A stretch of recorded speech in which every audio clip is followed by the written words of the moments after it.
Okay, hey guys, good evening. Good to see everybody tonight. Apologies for the delay. Looks like it's definitely one of those days again, but it's good having you guys, and I'm excited to see you there. So, hello, good to see you. Let me go ahead and kind of get a couple things situated first. So, happy Thursday. And if we didn't get to see you on Tuesday, then hopefully, yeah, you saw a couple of videos from the past week, so that's cool. But let's go ahead and get you started really quick, and we're gonna jump in and talk a little bit about our Adobe Illustrator. So I'll wait until a little bit after break about some current event stuff, just because there's some interesting things that I was reading in the news today. And with regard to NFTs, and if you don't know what that means, then we'll definitely explain it to you. But it looks like a really fascinating world, and the last week has been pretty interesting for artists in the art world for digital tokens and things of that sort. So if you don't know what I mean, I'll share it with you in a little bit so you can get a little visual for it. But it's pretty cool, some of the things that we're seeing out there. So stand by for 1 second.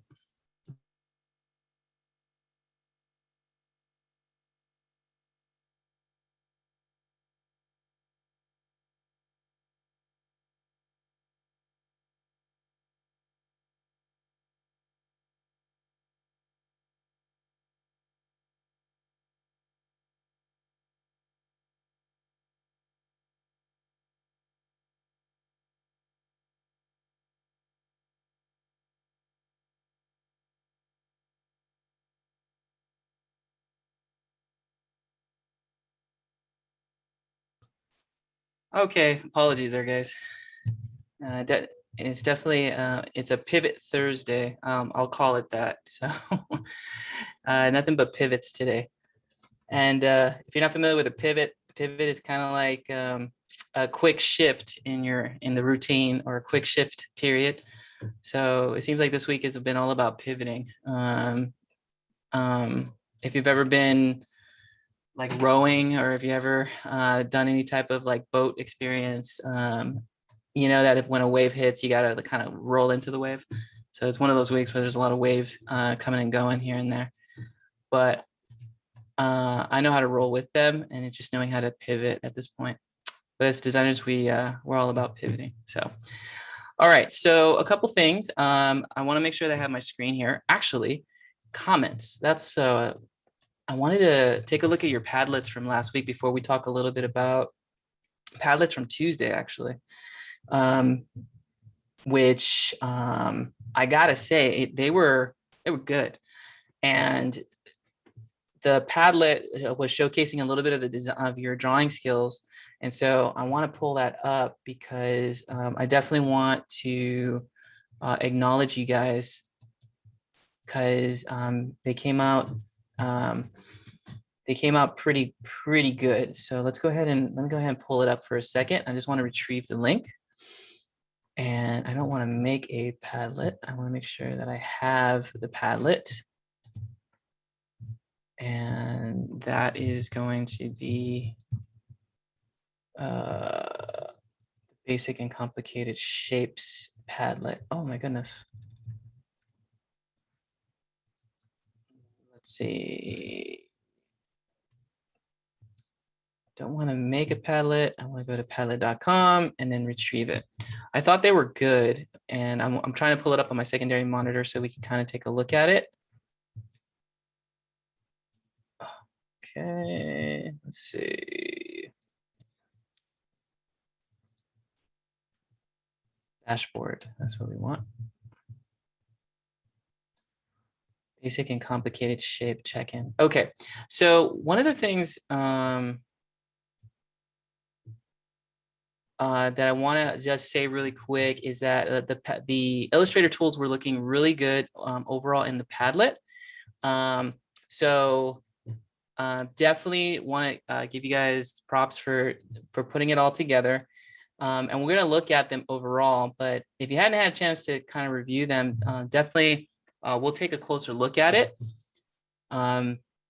But feel free right now, and you can take a little bit of a close look. I don't know if you got a chance to really like see it, but I thought that the Padlets were good. I felt like some of the illustrations and the drawing and the qualities were good there too. But while you take a peek at them, I just want to acknowledge a couple of designs. But before I do, let me go ahead and open up just a couple of rooms for the class so that our packaging designers can kind of connect over and set you guys up, okay? And for our packaging designers, I'm looking forward to finishing up also some of the presentations that we have from last week. So, or Tuesday, I keep on thinking Tuesday's last week. Feels like forever ago. But we're gonna have you guys over there, and then Amy, I'm gonna push you over there too, manually. So then that way you can get a chance to see it and then review. And then that way we'll get you all set up there, okay? I'll also set up a one-on-one room just in case we need to pull that in. And we'll set up the times here for 120 minutes, and then we'll open them up. So we'll have our packaging designers jump in, and we're going to finish up the presentations, which is going to be on the creative exploration portion of your design. So we'll get a chance to kind of see that in just a few. So we'll have you guys participate in that as you prep. So we'll send you over there, and we'll see you there in just a few minutes, okay?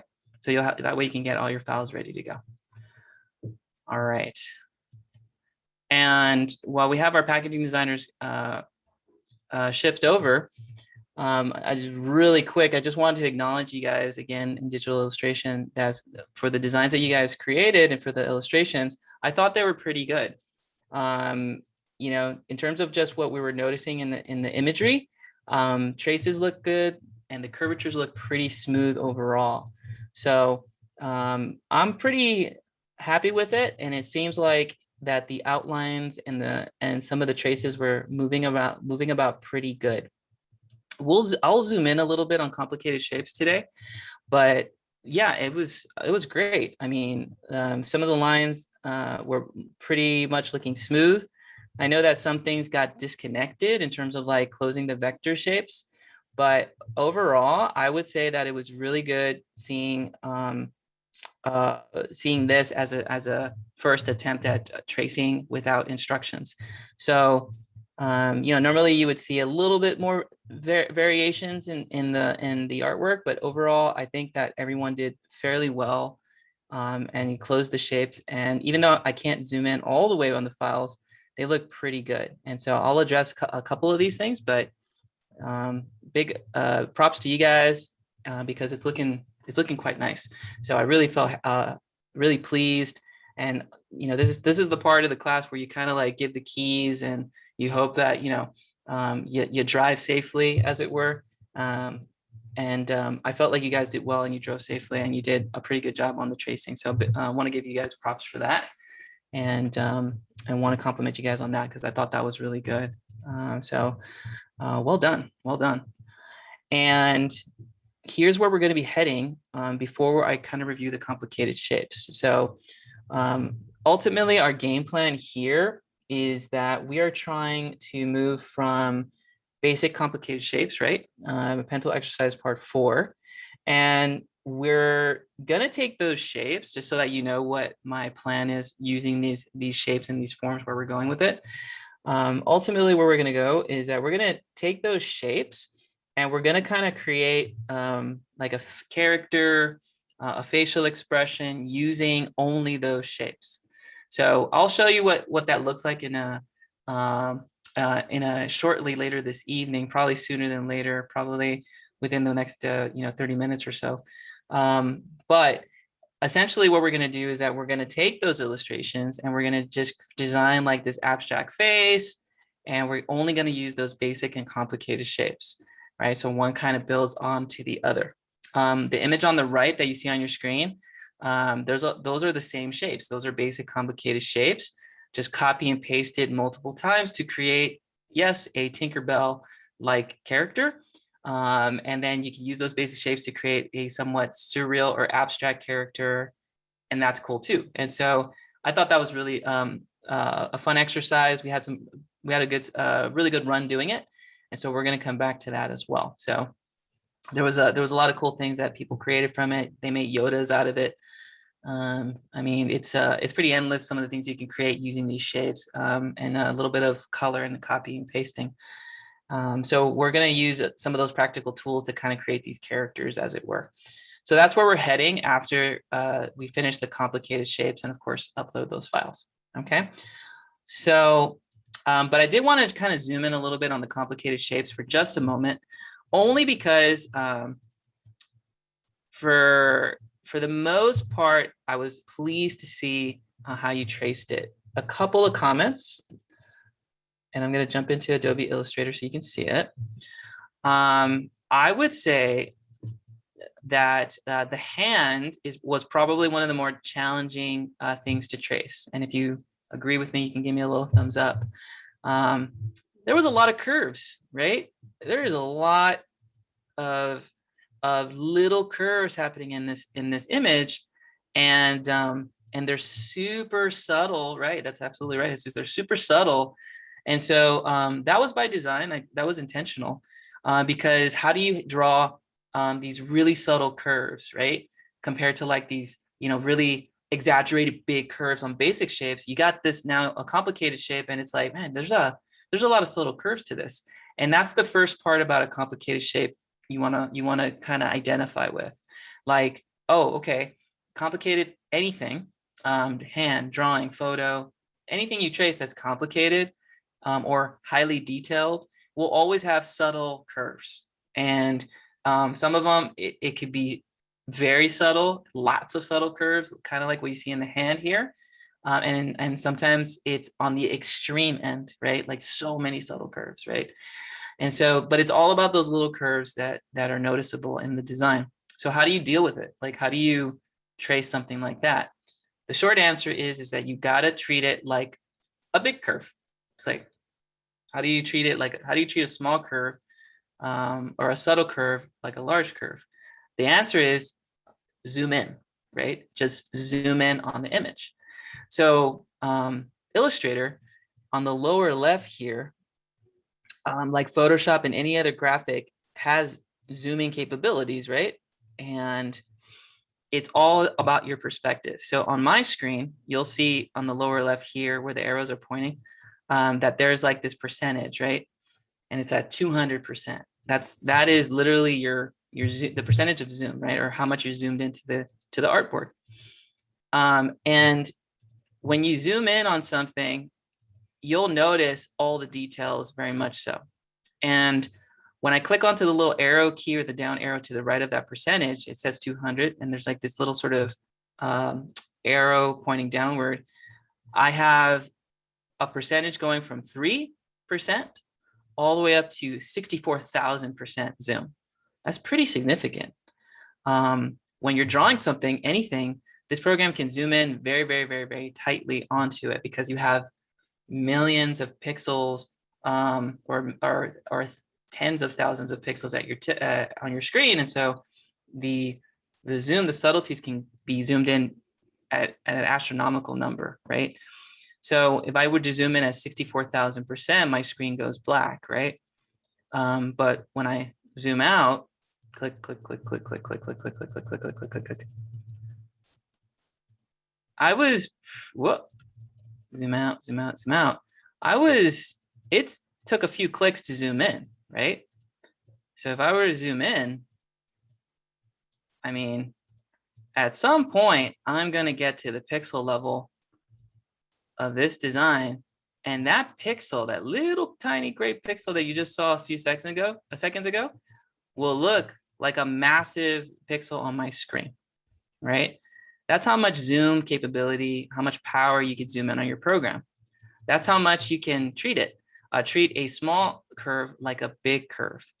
So anytime you get a small curve or lots of subtle curves, zoom in and put it into the perspective of a large curve. Does that make sense? Because you're going to treat the small curves like big curves. There's just a lot more of them. And so that's going to be the sort of the trick in tracing it. So if I were to trace this graphic, I would literally zoom in at 300% roughly, use my space bar to move around. And then when I use my pen tool, fill of none, give it a stroke of red, and we'll thicken the stroke there a little bit. I would literally pick a point, and when I zoom in, I have to say to myself, wow, where does this curve end?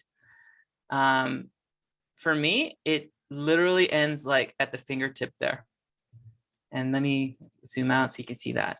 And because of that, that's like a curve there. So then I look at the next curve and I kill the handle, of course, go back. When I go to the next curve here, right?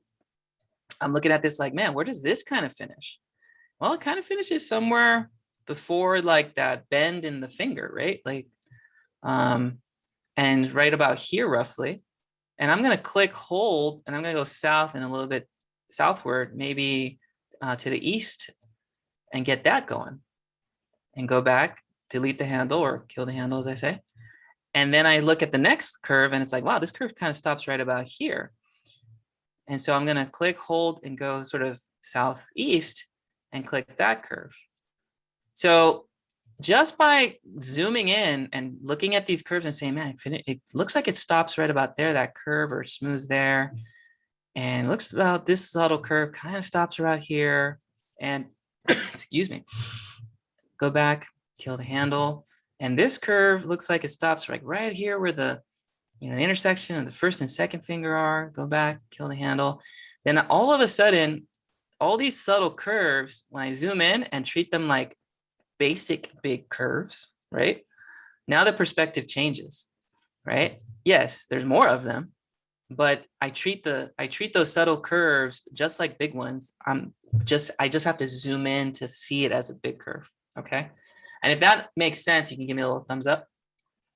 That's literally how you want to treat it. It may take a little longer, right? It may, but we got time, right? Like the more you do, the faster you become. And so, I wasn't a pro at this in the beginning. In fact, I learned this on the job because in college, this was not really like stressed. And I learned it on the job, which was even more pressure because it was like, my art director that mentored me would say, you know what?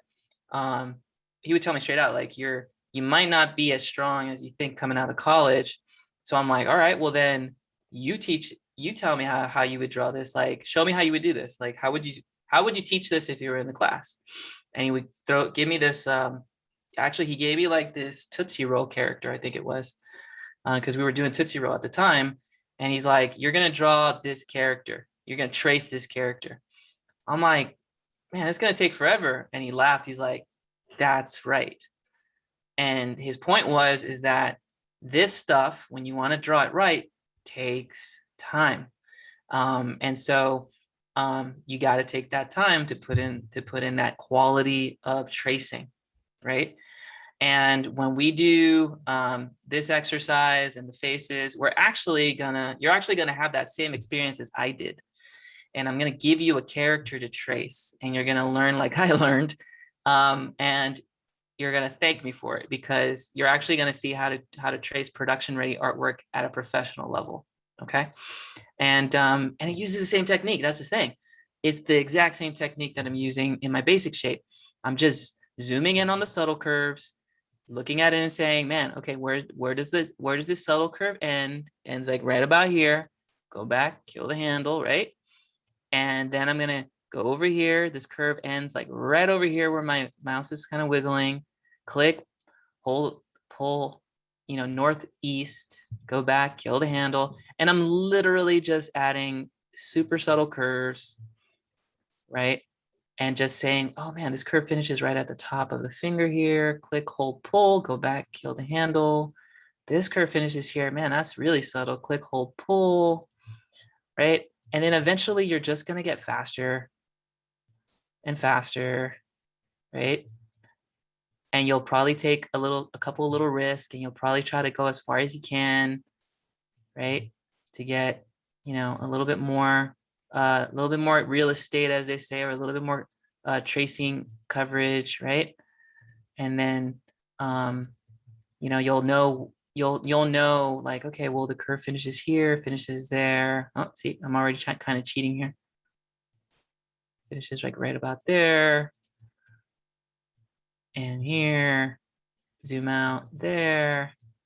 And I'm just dropping these points, right? Click, pull. That kind of cheated there.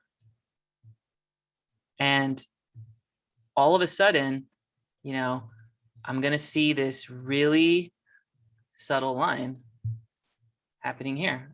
And can you see the subtlety now? Can you see a little bit of the difference of how it's sort of shifting, right? So just by treating those subtle curves like big ones, simply by zooming in, it's no different than basic shapes. It's just a lot of basic shapes in effect. And so that's how we want to approach it. Okay. You know, if you feel like you want to give it another go, I would say definitely give that hand a try. But we will be doing a character in this method, and you're going to do a deeper dive tracing this character. I like doing it also as practice because it's a good refresher for me as well to kind of get the drawing in. Two little things that just to kind of make sure that you don't want to do. I see this more in high school actually. But high schoolers, what they like to do, you know, they always try to make shortcuts every now and again. And you don't want to do this. You don't want to do click, click, click, click, click, click, click, click, click, click, click, click, click, click, click, click. Like you're not doing that. Okay, that actually spends more time. And so I see a lot of, you know, newbies kind of do this thing where they're putting a bunch of straight lines and clicking, and they're not really pulling to create these curves, right? That makes a really janky sort of outline, and it doesn't look good, right? It's noticeable, and you know, it's not smooth, it's not clean, and it actually takes longer to do something like that. If you do it like that, then that can be a little bit daunting on time. And then sometimes some people try to do like the extended curve where they kind of start and they go, well, it finishes like right there, and it kind of finishes here, and they kind of do these super exaggerated curves, and they kind of try to see if they can. They almost try to do it like as if I won't notice it, you know, and it's clear, like I'll notice it right away because one, it won't really look as smooth. Two, it doesn't really look as much of a hand, so to speak. And so there is such a thing as not enough, and there is such a thing as too much tracing. And so just finding the right balance between the two is key. It's just knowing where a curve begins and ends, and where to start the next one. It's sort of like it's like a subtle art. I like to see it, and it's kind of therapeutic too. I kind of feel like when I know where the curve is and it's kind of flowing nicely, it almost seems kind of like art therapy-ish. So I wanted to highlight that drawing and see, and just kind of give you guys a nudge on that. But for the most part, they came out quite nice. So I was really happy with it. Okay. So based on what I just saw in the Padlet, it looks like everyone is kind of on. Some of us are done. Some of us are still kind of tracing it out. I think most of us are kind of complete closing those shapes. And a few of us are still working on closing those shapes. Okay. If you're almost done with the complicated shapes, just follow me along, because I want to launch you into the next exercise, which is going to be the faces. In fact, let me just assess really quick. How many of you guys would like to just take a few minutes to finish tracing complicated shapes, or maybe give a complicated shape like the hand another trial, and we'll say maybe for like 20 minutes. And then as soon as we do those adjustments, at 7:30, we begin the faces exercise, where we take basic and we start building like a cool sort of surreal sort of face. How many of you guys are in for that? Give me a little thumbs up where you're like, we'll kind of do it like that. So, okay. So we have a few votes there. Okay, so we'll let you guys work on that. Now, cartoon face, good question. And Jonathan, it's not. It's on the chat, but I could put it onto Canvas if that helps. It was more of a check-in than it is turning in. So it was merely to see how everybody was doing on Tuesday. So it was kind of like, okay, how's it going for your first time doing this? And that was what the Padlet was. So the official file will still be saved and turned in onto Canvas. So don't worry about the Padlet. The Padlet was more like an assessment, a formative assessment, it's called, to see how everybody was doing for that first couple of hours of tracing. That was really, and it's also to kind of like compare and show everybody like, hey, we're all doing pretty good, and it's and we're all progressing pretty well. So don't feel like it's the actual link to turn in. This is for digital illustration, specifically for just assessment purposes. That's all. Okay. And cartoon face. Okay, good question. Now, what's up with the cartoon face? Cartoon face is a little different. Cartoon face is also good practice as well, because it kind of goes back to that whole subtle curve, a subtle curve sort of approach. What makes this a little different, though, is that they're super exaggerated, obviously. So it's kind of a preview of what the tracing is going to be when we get to advanced pencil, the advanced pencil exercise. And so this one is literally going around and creating closed vector shapes, right? Some of these lines are going to be straight,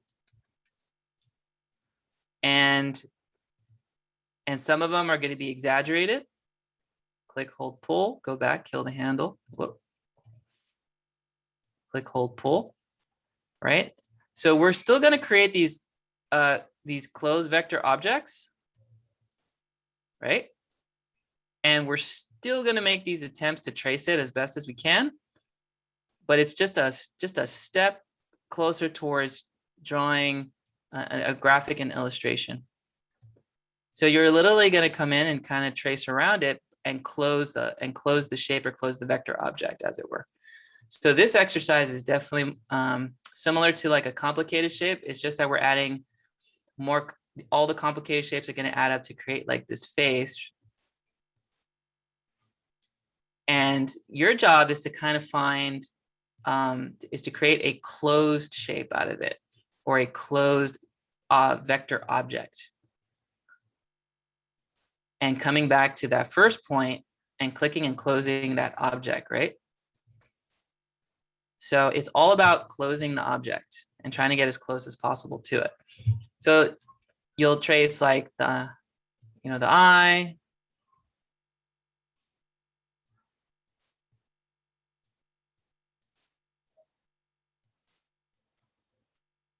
Okay, stand by for a second. I'll be right back.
All right, guys, apologies. Little family situation going on right here. So sorry for the interruption. But I was almost done kind of going through the cartoon face. So essentially what we're doing is that we're just taking a practice at the cartoon face and just tracing those shapes and trying to create as many closed vector objects as possible. You don't necessarily have to fill them in as long as you're getting more practice on the tracing side of things. Okay. And so we're going to do that. I'll still be able to assess them in a mode called outline mode.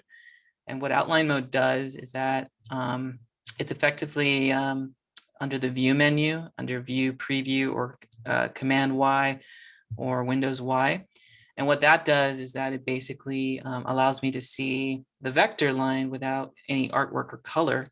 And that's like one way I do like an assessment on the quality of the line art. So it helps me kind of see things. Command Y is there, and to turn it off to see the color and the graphics is Command Y again a second time. So just a little tip there, how I'm going to be looking at the artwork. So we're going to basically set it up that way. We're going to design it in that regard. We're going to trace it. I'll give you guys a few minutes to kind of run the trace. So probably like about a good 20 minutes, so 7:40 or so, hopefully, if that works for you. If you think 20 minutes is an appropriate amount of time to kind of work on redraw, complicated shapes, working on cartoon face, if that's okay with you guys, if you can give me a little thumbs up emoji, that'll confirm it for me that we're okay on that level of time. And then we can kind of go from there.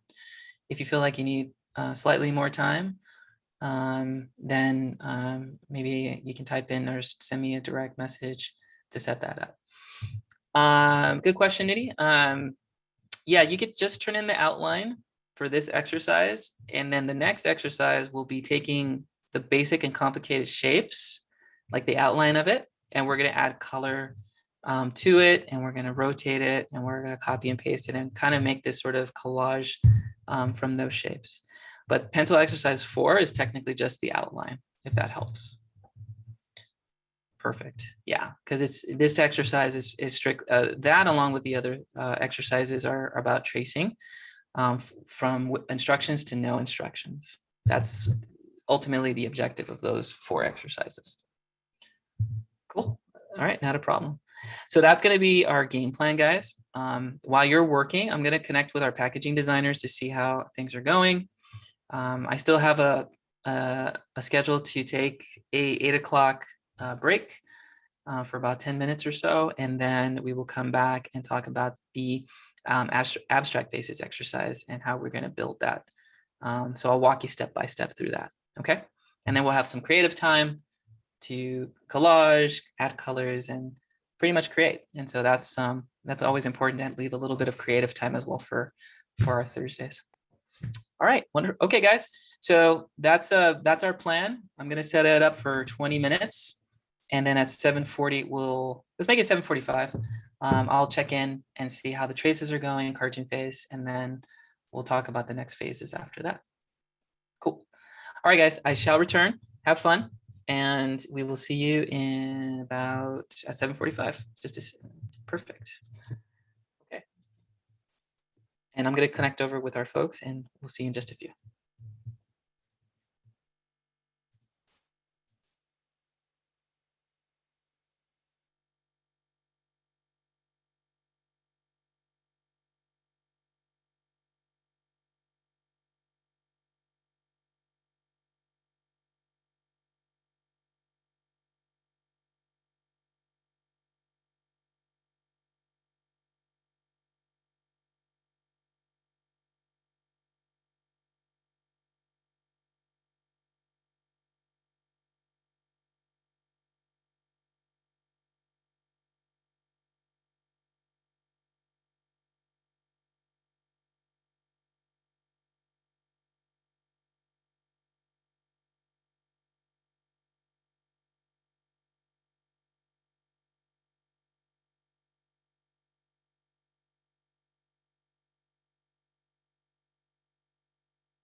There we go. All right, guys, back again. Just wanted to check in and see how the illustrations were going. So if you did happen to do a redraw of sorts or got a chance to add on to it, let's just come back to that Padlet link again. And I'll just put it in the chat. And then that way you can kind of take a quick screenshot of the specific thing that you redrew. So you don't have to screenshot the whole item, but whatever you worked on, maybe you can take a quick screenshot of it. So if it's just like a shape from complicated shapes, then maybe you can screenshot specifically that shape itself. If it was the cartoon face, you can take a screenshot of the cartoon face and upload that specifically. But let's take a peek at what you got.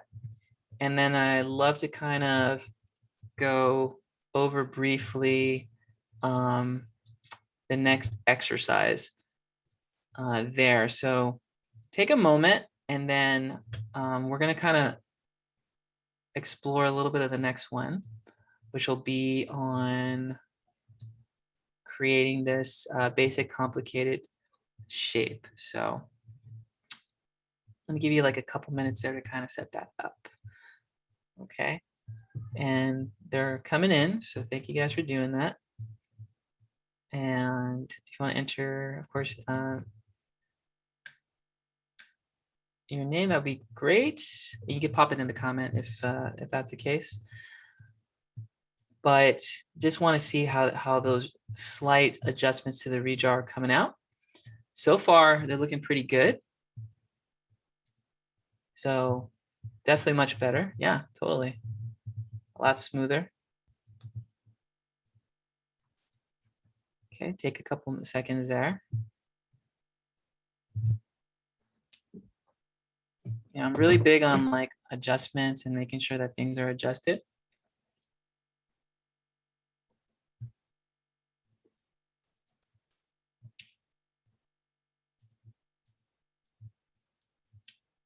And while you're doing that, I'm going to try to prep my file.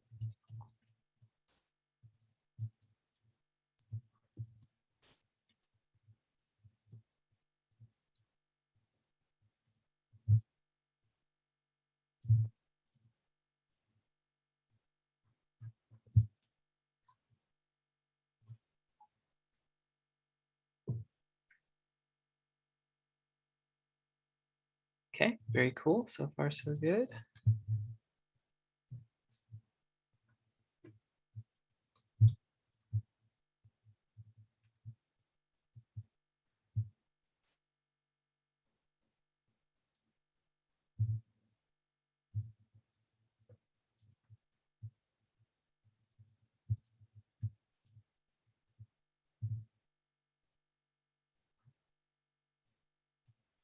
Okay, looking pretty good so far.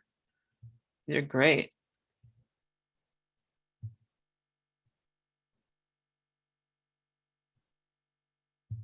Okay, and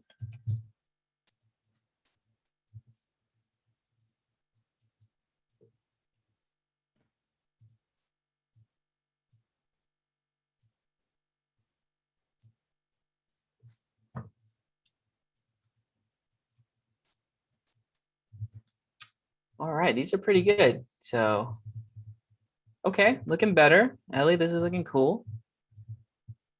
All right, Jess, looking good. Okay, so the lines are getting cleaner. All right, Francesca, looking good.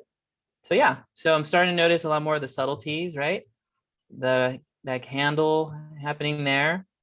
So that's good. These are coming along, and they're feeling they're feeling stronger. So I like that a lot. Okay.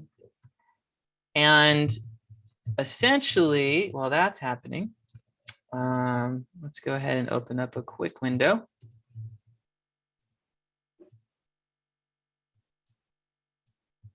Let me go ahead and pull up my faces file here so that we can see it.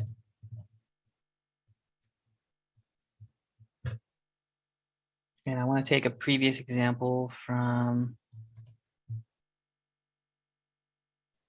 last semester exercise. So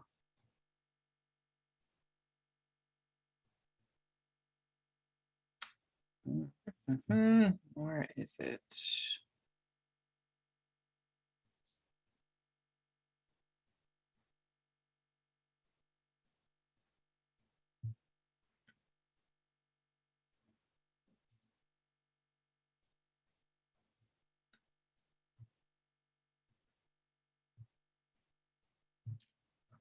Okay, give me 1 second, guys. I wanted to open up a previous exercise so that we can see it there. And if there's anyone out there that has an updated illustration, give it a go. And that way we can set it up. Okay, so James, yeah, James is cool. And try to download that.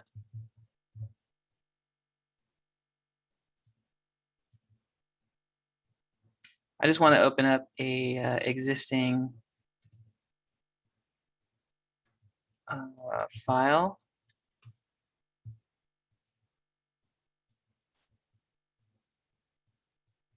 Beautiful. Okay, cool. Okay, so let's oh, we're at 8 o'clock. So let's see here. And I'll actually, you know what? Let's do this. How many of you guys want to vote for a break? We're at the top of the hour. So how many of you guys want to do a quick, we'll do like a quick, like, 5-10 minute break. Is that okay? Does anyone want to do that right now first? And then we're going to kick off right after the break and talk a little bit about the exercise. So a little thumbs up emoji, if that's good for you there. Yeah, let's do that. Let's go ahead and do a break.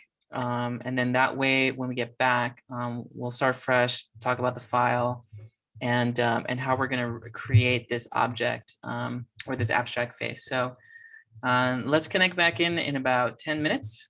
And we will talk a little bit about what this next exercise is going to look like using basic complicated shapes. Okay. All right, guys. I'm going to go ahead and pause and we will continue right after the break. So I'll see you in just a few minutes. All right.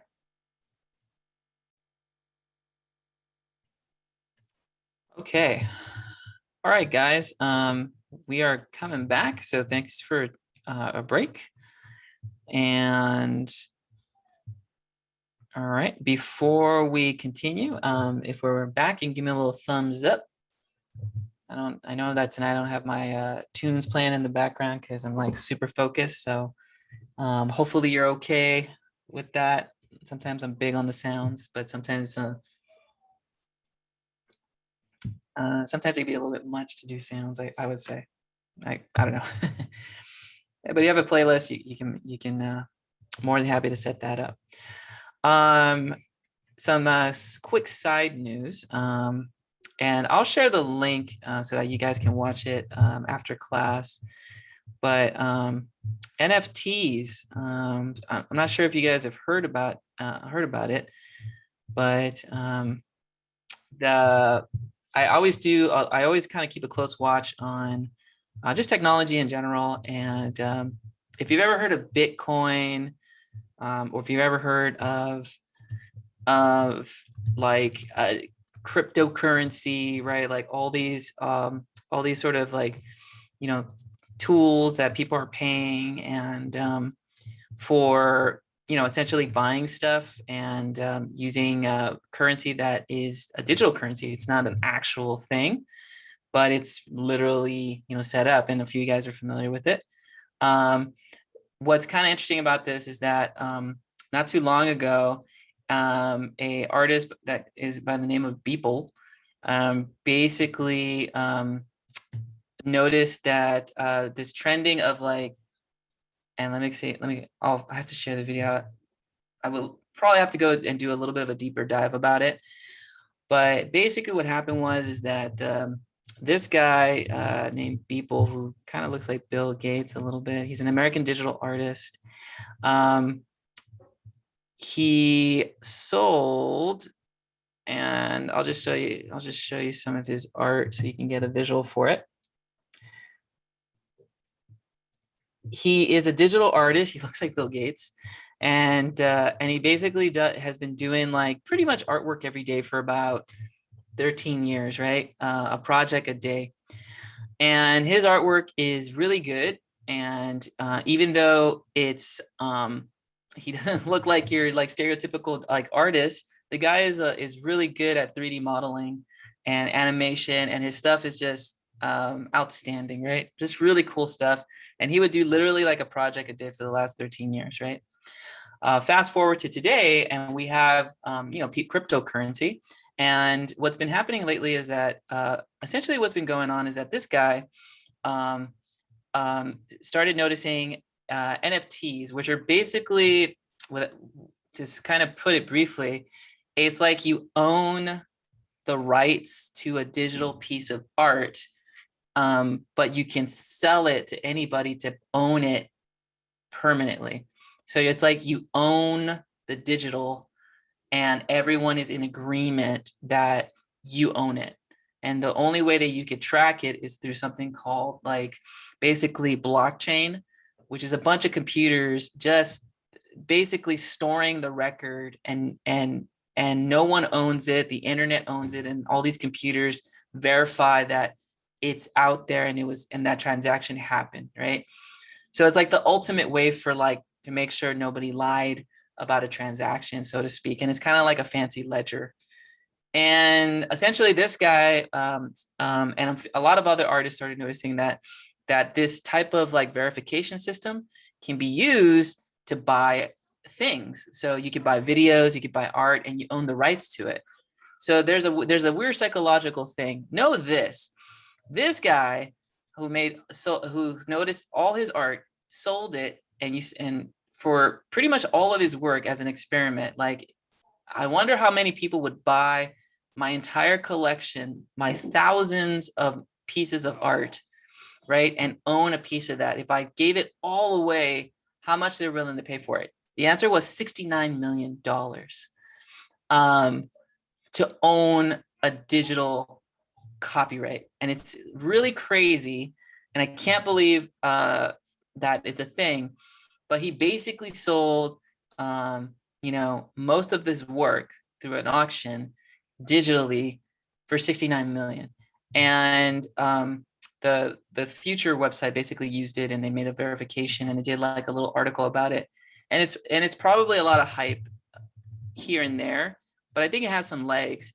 But basically, this is definitely a signal that we're moving into basically this new chapter of art history, where the internet and digital art will be like kind of like owned by the internet, and this is like a way to verify it.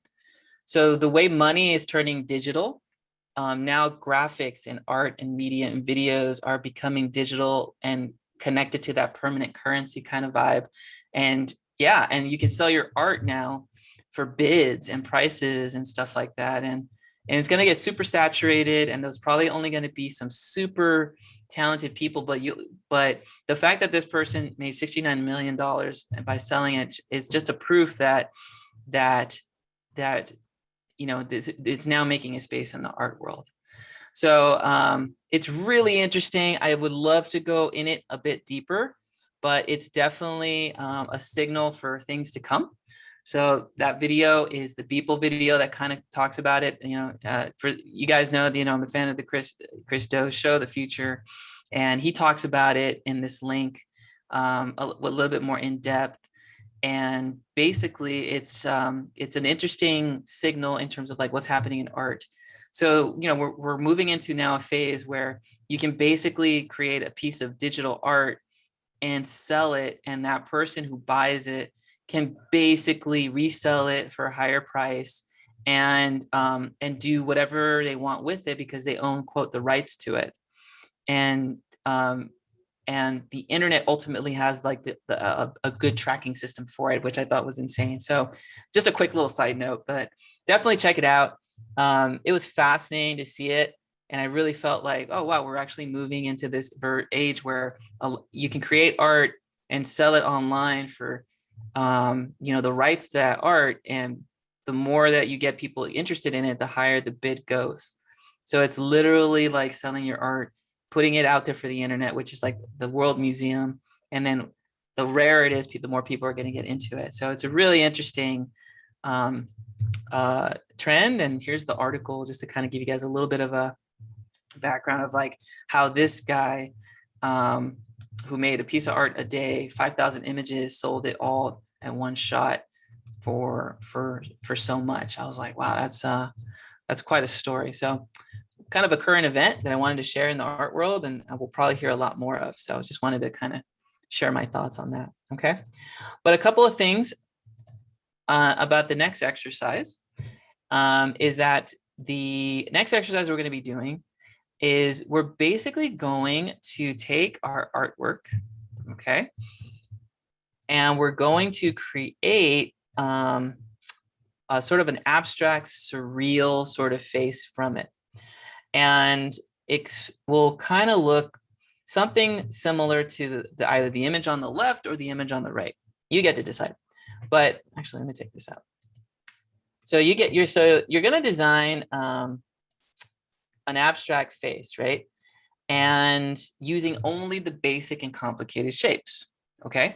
Head, nose, mouth, ears, facial hair, body, all these things can be a part of that, right? And it could be very intricate, like the Tinkerbell image on the right, or it could be kind of like the image on the left, which is sort of abstract, right? They're both abstract, but one is slightly more intricate than the other. And here's how you can create that. What this does is kind of help us understand how to create new documents, make copies, and scale things up and down in different ways. Okay, so let me walk you through it. Okay, and I'm going to go back to Adobe Illustrator. And I'm also going to send a quick message really quick to our packaging designers. You'll see it as well, but because I know they have to stand by for a second.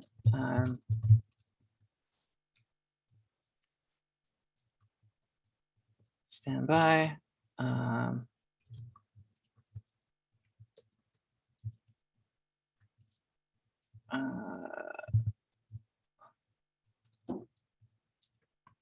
I will join shortly.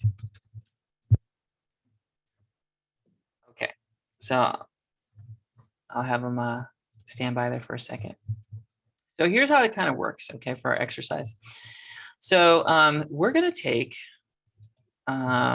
these shapes that we've drawn, okay, and we're basically going to create a new document and copy and paste them over. And here's how it's going to work, okay. The first thing I'm going to do is that I'm going to add color to the shape, okay? And I'm going to use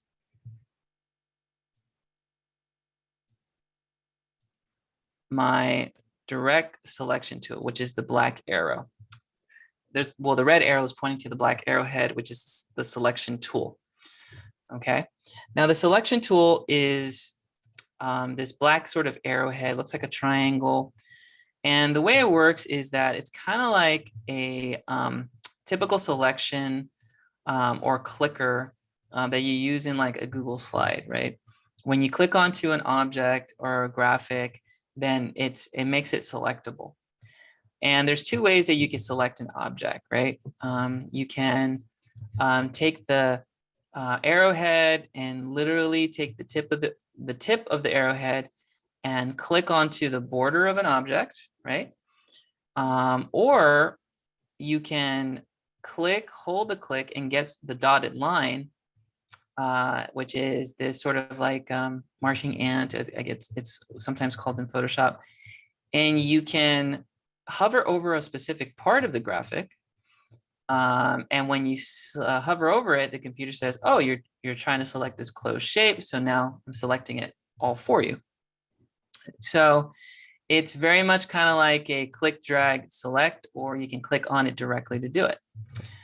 Now, that's essentially selecting the whole thing using the black arrow, which is called a selection tool. We'll talk about the white arrow tool a little bit later, but black arrow, just know that you can click onto it. Now, another way you can actually tell, and this is kind of cool about this selection tool, is that anytime you know that you're over something that can be clicked, you'll notice that on the lower right-hand side of that black arrow, then the moment I hover over an object that's clickable, I'll see a little black square on the lower right there. It's tiny. But what that means is that I'm over something that can be selected. So that's kind of like a little signal saying, hey, there's something here that you can click on and select, right? Versus when I'm out of it, it's not, it disappears. Well, why is that? The short answer is that technically, we drew a photo, but the photo really is only been drawn from an outline. So remember how I mentioned before that, make sure that it's transparent. And that's what this portion here looks like, is the fill of none.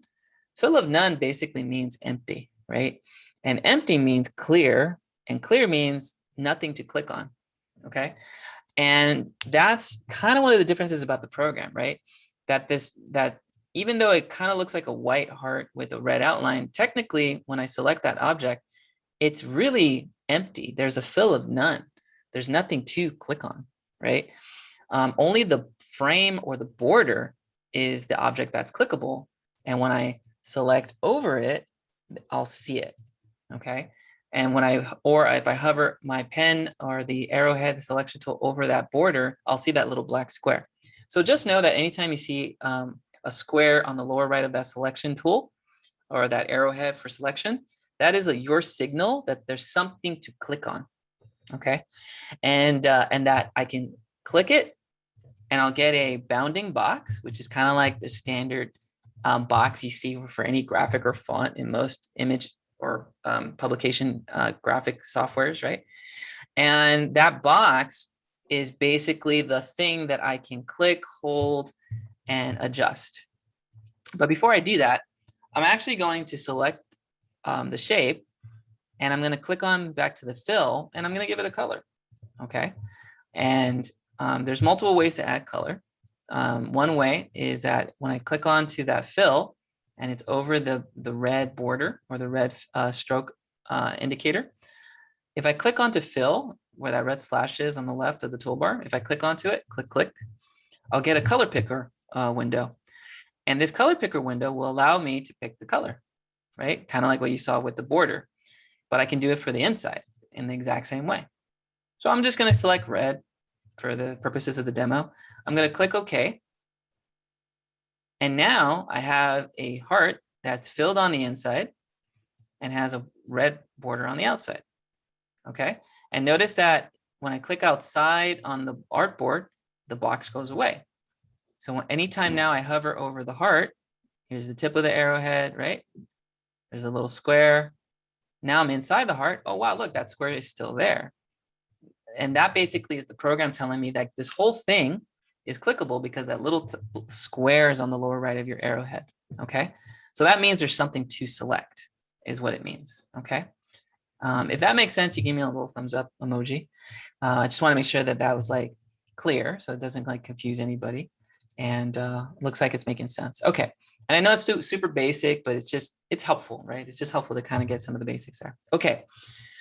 So can I do more than one selection? Totally.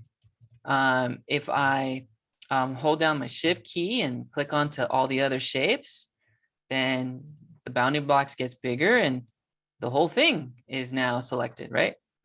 If I hold the click, get that little dotted line and cover the whole shapes, then the whole thing's selected. If I select two shapes, it's only two shapes that's selected, right? So it's pretty standard, right? It's kind of like an iPhone when you click your finger over the object to select it. Same way, just the Illustrator version of it, okay? So that's the first part. If something can be selected, it will allow you to be selected. And when it is selected, it'll give you a bounding box, okay? So I'm gonna keep that in mind, that things are selected, okay? Now, I'm gonna select the whole thing, right? And I'm just gonna give it a fill of red. So I'm gonna go to my fill, little question mark there, no worries, double click it. Go to red, okay. everything's filled with red. Okay, so I've changed the color, right? I could take one, change it to different colors, things of that sort. I can do that too, but the red border still is there unless I want to change that color too. So that's a quick way to change your color on your shape. Just double click, go to the shape, click OK. And now you have you can change a whole range of color. You'll also notice that on the upper right-hand side of my interface, there's also a color picker, or it was there. Let me go ahead and come back to it for a second. There it is. And this color picker that's here, there's like this rainbow of colors. If I hover my mouse over the color panel, it's known, I can actually even select color here too. And Illustrator and pretty much every Adobe program has more than one way of selecting something. So, or more than one way of doing something in different ways, right? So if it's in the toolbar, you can change color there. If you go to the panel, the color panel, you can change color there. Even on the upper left-hand corner, I can change color there. There's at least 3+ different ways to do something in the program. So you'll always, if you see a different way of doing things, don't be surprised. It's always going to be it's kind of common, oh, how'd you do it? Oh, there's that way. Oh, there's another way. There's always a different way of doing it. So if you want to change your colors with the color panel, you can. And the color panel is represented by a old school artist palette, which looks like this little icon right here, right? Pointing down to it. So that basically means your color panel. Click onto it, you get color, right? So kind of indicative of the classic artist with the brush on the right hand and the panel on the left and the colors on the panel there, right? So that's kind of what the icon symbolizes. So we can change color. I can select an object. Now what I want to do is basically select the whole thing. And I'm going to ask Illustrator to make a copy or to copy it. Okay, so I'm going to hold the click on selection, select the whole thing. I got a bounding box over the entire object, right? Or the basic and complicated shapes group. I have a whole bounding box around it. If I go up to my menu on Illustrator, and I'm just going to go to the desktop so you can see it a little bit bigger. If I go up to the menu, not zoom.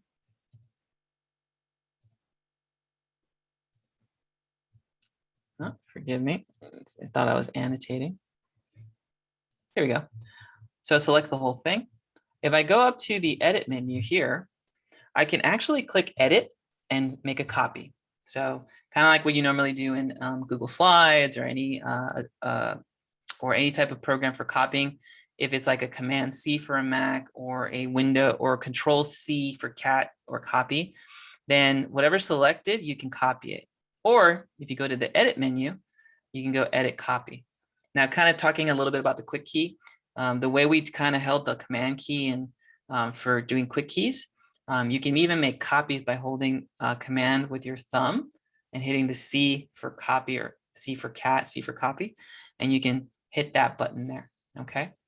But we're not going to paste it on this document. We're going to actually paste something on a new document. So let's do edit copy or Command C or Control C for PCs users out there.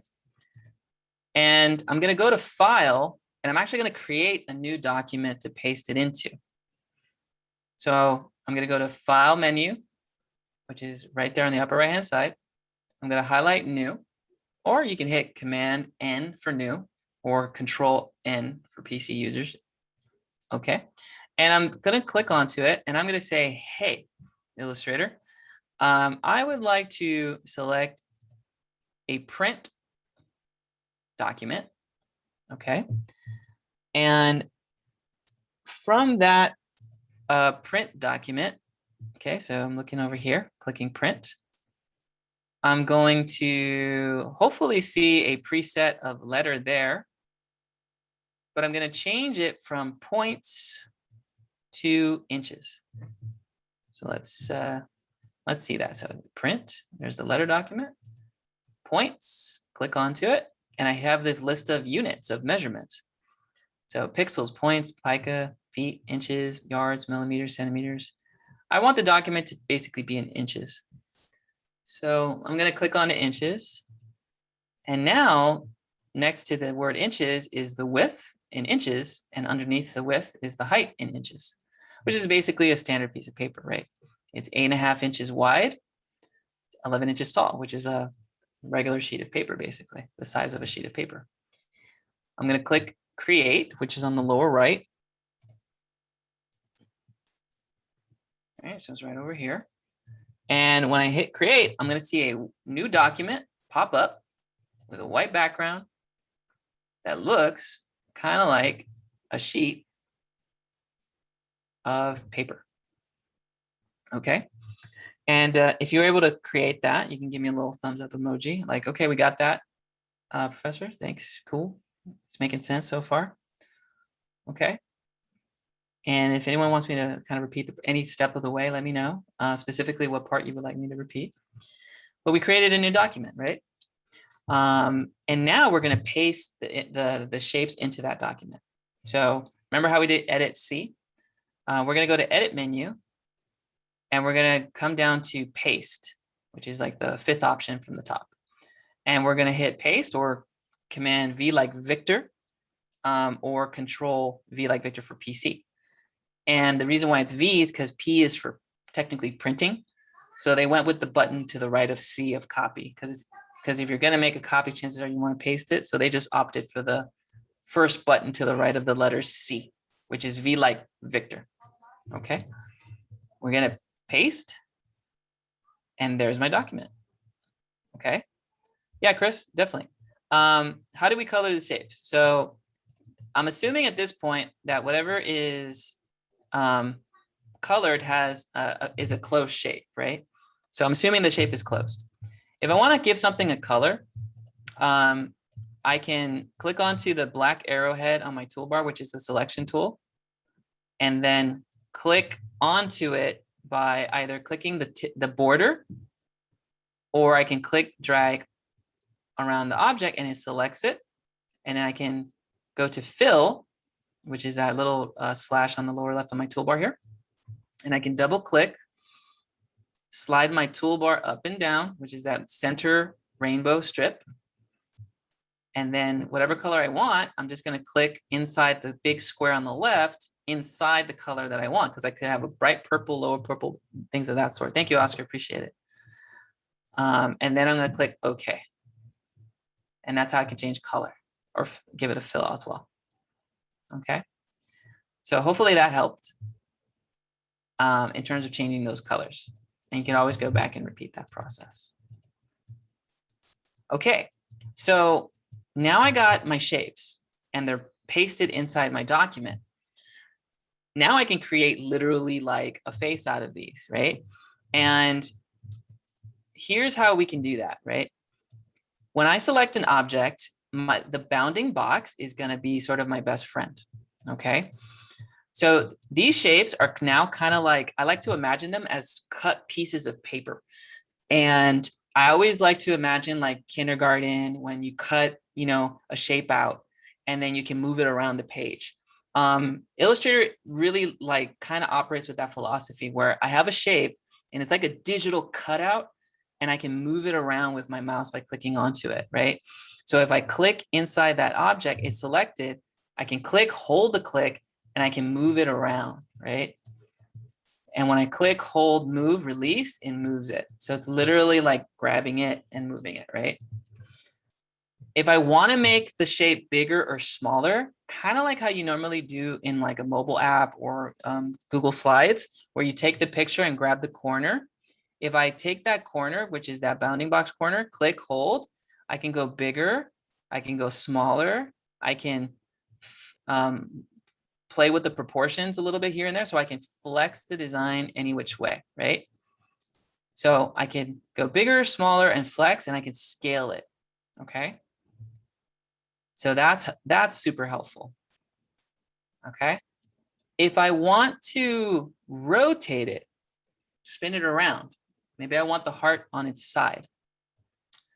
what I can do here is that I can click onto the object. And when I go to the corner, you see how there's like an arrow going in a diagonal direction, right? If I move like literally like maybe like a fraction of an inch, just a little bit past the square, I actually get this half circle or with two arrows at the end, right? Hopefully you can see that. It's really sensitive, right? If I'm at the corner, it's two arrowheads going diagonally. That means up, down, all around. If I go a little bit past the corner and I see like a half circle, that means I can click, hold, and rotate 360 degrees any direction I want. So now I can rotate it, which is kind of cool. Okay. And the rules still apply. I can turn it on its side, corner, big, small, or I can even go to the center of each of the nodes and I can squish it up and down. Okay. So that's cool. Okay. So we rotated, we got it bigger, we got it smaller. Okay. Copying and pasting. Let's say you want to maybe turn this heart into two eyes. Well, we just saw how to copy and paste. You can learn how to do, you can do a copy and paste again for individual objects.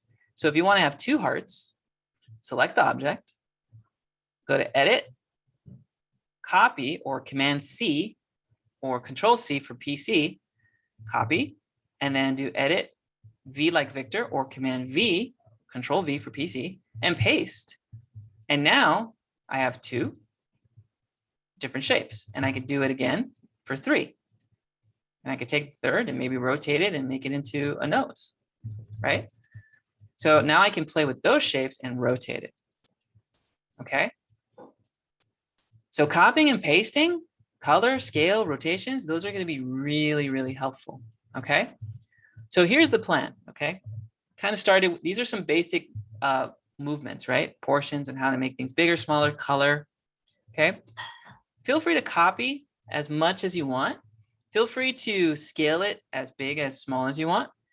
But ultimately what we're going to do is create this sort of character using those shapes. Okay. You can use any color, any shape that you want. Okay. I would try to stick to these shapes, right? As best as you possibly can. A little constraint is a good thing.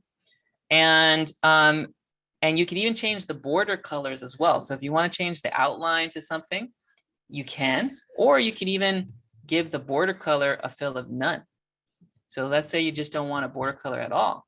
You can go to the stroke, give it a fill of none, and then the border can be nothing. And the inside of the shape is filled with color. Okay. I know there's going to be a couple of questions. I will kind of hold on that question until it arrives. But let's start off with these basic movements to scale things, okay? Does that work for everybody? And well, if this is making sense, you can give me a little thumbs up emoji. But have some fun with it.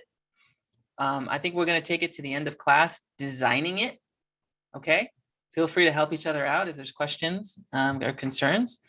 I think you might be able to even share screens. I opened it up for multiple participants to share.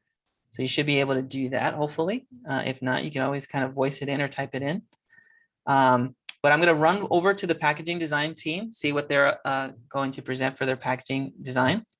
And we're going to kind of build it up that way. Okay, excuse the gray area there because I wanted the breakout room fit window. Okay, so have some fun with it. Okay. Feel free to create characters. Maybe they're real, maybe they're imaginary. I don't know. If you want to make characters like a Yoda, go for it. I mean, it's really open to your imagination at this point. But this is the part where we actually get to kind of really experiment with the tools and really play with the thing that we drew and orient it. Okay. All right. All right, guys. So then I'll be back in about 45 minutes. And if there's any specific questions or needs, feel free to help each other out. Or if it's a super important dire question, you can even say request assistance from a teacher there on your controller, and I'll jump over and we can pause it and then jump over and help you out. Okay. All right. All right. So if you guys feeling good about it, feel free, give me a thumbs up. I don't know. I was like in creative on anything. So you can design, you can trace all day, but if you're not putting it together to create something, then hey, I think we miss out a little bit on the fun. So I want to give you some time to create and have fun. All right, guys, have some fun with it. Can't wait to see what you create. I'll be back in about 45 minutes. Okay, breakout room.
All right, guys. Thank you for your patience. We've been having a really interesting time going through presentations for our packaging.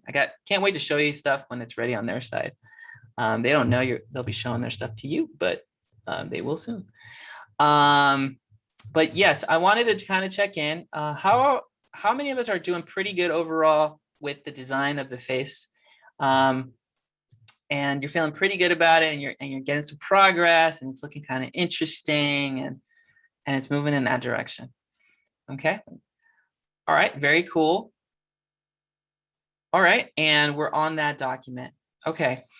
What we're going to be looking at is basically developing it a bit further.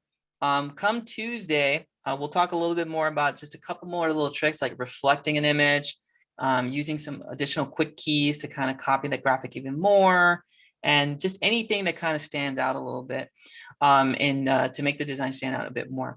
So if you have time between now and next week, it's not homework per se, but if you want to add a little bit more time in practice, feel free to do so. As soon as we are getting done with the the faces or abstract sort of face or character, for those of us that are doing those characters, we will screenshot, upload it, and share it out with the class using a Padlet. So I'll wait till next week for that one.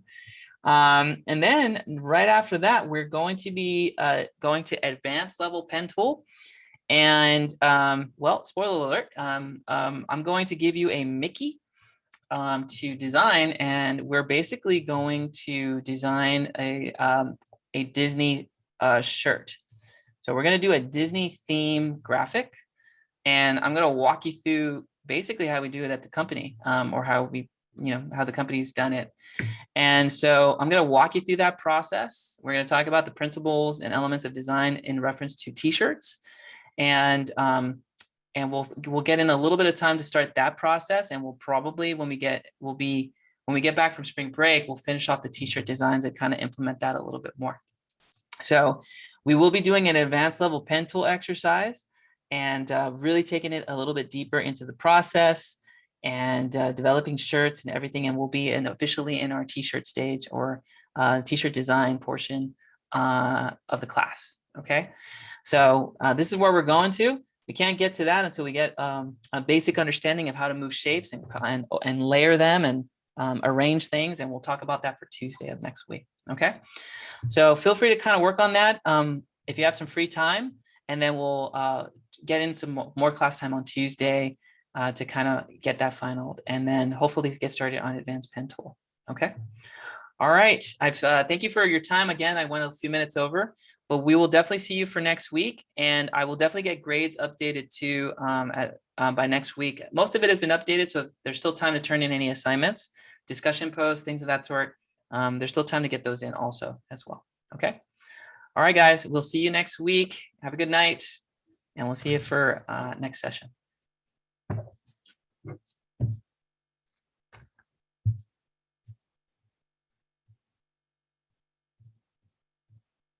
All right. You're very welcome, guys. We'll see you next time.